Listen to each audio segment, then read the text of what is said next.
Bismillah ve salatu ve selamu ala Resulillah ve ala alihi ve sahbihi ve men vala. Celal'da Suyuti rahmetullahi aleyhinki Halifler Tarihi namlı kitabındaki dersimizdeki devamında bugün İmam Suyuti Peygamberimiz Müşkin Ali ibn Ebu Talib ibn Ebu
ulaş kerekti. Şuna Ebu Bekir Ömer tatip algan degendek fitneler muşta hadislerini yalgan, yaman tarafga suiistemal qilish orqali keyingi davrlarda bu siyosiy jihatdan muşta Rafiziylar ve Şialar meydan kelishga boshlagan.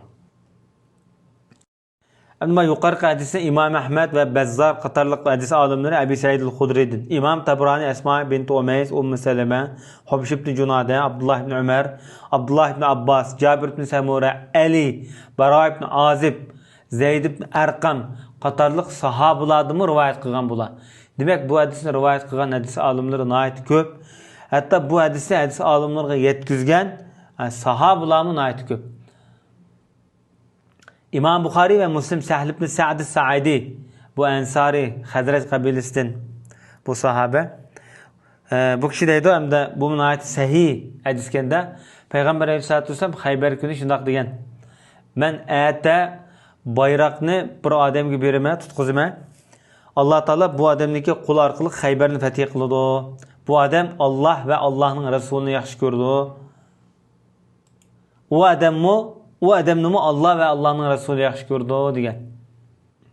Çünkü bu arlıqda bu Hayber'ni bulup bir neçkin qamal qilgan bolsunmu fetih qilinmagan. Çünkü Hayber'ninki qo'rg'onlari Arab yerim oralidagi qo'rg'onlar ichida eng mustahkam. Hozir qadar shu qo'rg'onlar Hayberda bor. Madinada 160 kilometr yiroqlikda. İnşallah bu yana bir suratga ilishga bir Alloh nasib qilsin. Endi Peygamberimiz şu gapni degandiki kishilarning hammasi kechasi nihoyat aloqizat bo'lib, o'zaro bo'lib kusurlashdi-da, kimga bera ayati bayroqni, kimga bera, qaysimizga bera deb faraz taxminlar. Kishilar degan tong atqiziblar, namozdan keyin hammasi Rasulullohning qishig'i yig'ilishdi endi. To'plashdi. Hammasining xiyoli menga basgan degan orzuda. Shu vaqt Peygamberimiz tuyuqsiz Ali ibn Abu Talib qayerda debdi, ya Resulullah onun ko'zi og'rib qopti degan gap chiqdi u yerda. Shunda Peygamberimiz odam avatonglar deb darhol bu kishini boshlab keldi. Peygamberimiz Ali roziyallohu anhu'niki ko'ziga tikirib qo'yib duo qilgandan keyin xuddi kasal bo'lmagandek saqib ketdi bu odam shu vaqtida. Bayroqni darhol bu odamga tutqazdi shu vaqtida. Endi yadukuna degan iboratni yaxuzun, ya'ni gap qilishayotgan, o'zaro shu kusurlashayotgan degan mazmunda ifodalab to'mayadi. Yani bu hadise İmam Tabrani, Abdullah ibn Ömer, Ali ibn Abi Leyla, İmran ibn Hüseyin, İmam Bazzar, Abdullah ibn Abbas rivayet kılgan. Demek bunların hemisi hadis alimleri. Bu hadisinin meşhurluğuna ait xilip yuqori demekçi bu rivayet arkalık. Hem de İmam Müslim rahmetullahi aleyh, bu mu İmam Bukhari'nin kiyillam en meşhur, en sahih hadis rivayet kılgan hadis alimlerinden biri. Bu kişi Sa'd ibn Abi Waqqas'tan hadis rivayet qilib, bu ayet tushgan vaqtida Estaizu billah ned'u abna'ana ve abna'akum, bizmi bolalarimizni chaqiramiz, sizlar bolalaringlarni chaqiringlar. Deb bu Najran xristianlari kelgan vaqtida bular orasida shu biroz to'qinishlar yuz bergan. E'tiqodiy to'qinishlar, islomiy da'vat to'qinishi oralig'ida. Shu oralig'da shu oyat tushgan hamda. Tushgan vaqtida Peygamberimiz hamda mushadiki bolalarni bizim bolalarimizni chaqiraylik degan yerda bu yerdagi bizning bolalarimiz maqsad Ali, Fatima, Hasan, Husayni chaqirib turib, mana bular mening bolalarim degan. Mana bular mening bolalarim degan. Biz tungi darsimizda deb o'tganimizdek Payg'ambar Aleyhissalatu Vesselam'niki birdan bir avlodi qilib qolgan, jamiyat qilib qolgan, nasibi qilib qolgan aile şu Ali bilen Fatima. Peygamberimizdeki qolgan Zeynep qatorliq bolalardan hech qanday bir farzand qolmagan. Zeynep'tin meselen bir qiz tug'ilgan, lekin u qizni keyingi davrlarda nasibi uzilib qolgan. Va sallallohu ala nabiyina Muhammad va ala alihi va sahbihi ajma'in.